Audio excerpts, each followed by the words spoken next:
Hello అండి. ఈరోజు బ్రేక్ఫాస్ట్లోకి నేను పెసరట్టు చేయాలనుకుంటున్నాను. దానికోసం 2 కప్పుల గ్రీన్ పెసలను, 1 కప్పు రైసు, హాఫ్ కప్పు మినపగుళ్ళను తగినంత వాటర్ పోసుకొని నానబెట్టుకున్నాను ఒక 3 అవర్స్. ఒక మిక్సీ జార్ తీసుకొని దాంట్లోకి చిన్న అల్లం ముక్కని, 2 పచ్చిమిర్చీలను వేసుకొని మనం నానబెట్టుకున్న మిశ్రమాన్నంతా షిఫ్ట్ చేసుకొని మెత్తగా మిక్సీ పట్టుకోవాలి. చూసారా ఎంత స్మూత్గా మిక్సీ పట్టుకున్నానో ఒకసారి చూడండి. అలా ఇంత మెత్తగా మిక్సీ పట్టుకుంటే పర్ఫెక్ట్గా వస్తుంది పెసరట్టు. సో దీన్ని ఒక బౌల్లోకి షిఫ్ట్ చేసుకొని రుచికి సరిపడా సాల్ట్ అంటే 1 స్పూను, హాఫ్ స్పూను పసుపు వేసుకొని కలుపుకోవాలి. దీన్ని ఒక హాఫ్ అన్ అవర్ లేదా 1 అవర్ పక్కన పెట్టేసుకోండి. తర్వాత ప్యాన్ పెట్టుకొని ప్యాన్ పైన ఆయిల్ ఏం అవసరం లేదు, డైరెక్ట్గా 1 కప్పు తీసుకొని పెసరట్టు వేసేసుకోవచ్చు. ఇలా గరిటెతో వేసేసుకున్నారనుకోండి, 1 గరిటె చాలు, ఎక్కువేం అవసరం లేదు. దాన్నే మొత్తం స్ప్రెడ్ చేసేసుకోవాలి. తర్వాత ఆనియన్స్ కావాలంటే వేసుకోండి, లేదంటే స్కిప్ చేయండి.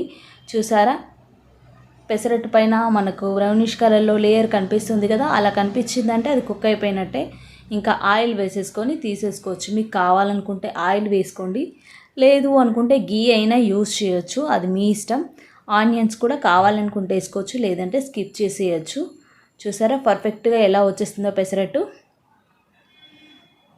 ఇలా రావాలి. ఇంత పర్ఫెక్ట్గా రావాలంటే నేను చెప్పిన కొలతలు మీరు ఫాలో అయితే, ఖచ్చితంగా నా స్టైల్లో ఫాలో అయ్యారనుకుంటే డెఫినెట్గా, అంటే ఫస్ట్ టైం చేసే వాళ్ళు కూడా ఈజీగా పెసరట్టును చేసేయచ్చు. అంత ఈజీగా వచ్చేస్తుంది. పెసరట్టు దోశలాగా కాదు, స్టిక్ అయిపోతూ ఉంటుంది, సరిగా రాదు. కానీ నా స్టైల్లో నేను చెప్పిన కొలతల్లో కరెక్ట్గా చేశారనుకోండి, పర్ఫెక్ట్గా వచ్చేస్తుంది. సో ఇలా అన్నీ వేసేసుకోవాలి. పెసరట్టు అంటే ఇష్టపడని వాళ్ళు ఎవ్వరు ఉండరు కదా, ఎవరికైనా ఇష్టం. నా ఛానల్ని ఫస్ట్ టైం చూస్తున్నట్టయితే సబ్స్క్రైబ్ చేసుకోండి ప్లీజ్. ఒకసారి నా స్టైల్లో ట్రై చేసి ఎలా ఉందో చెప్పండి. నాకైతే పెసరట్టు అంటే చాలా ఇష్టం. అందరికీ ఎవరికైనా పెసరట్టు అంటే ఇష్టపడని వాళ్ళు అయితే ఎవ్వరు ఉండరు. అందరికీ పెసరట్టు అంటే ఇష్టమే. సో నా స్టైల్లో ఒకసారి ట్రై చేయండి మీరు కూడా తప్పకుండా. సో ఇవి అన్నీ చేసేసుకొని పెసరట్టులోకి టమాటో చట్నీ కాంబినేషన్ అయితే చాలా టేస్టీగా ఉంటుంది పల్లీల చట్నీ కన్నా. సో నేను టమాటో చట్నీని సపరేట్గా పెట్టాను.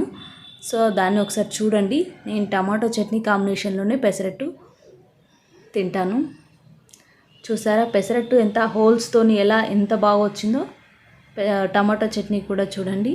చూసారా పెసరట్టు హోల్స్లో అలా హోల్స్ రావాలి, వచ్చినప్పుడే టేస్ట్ బాగుంటుంది. Thank you.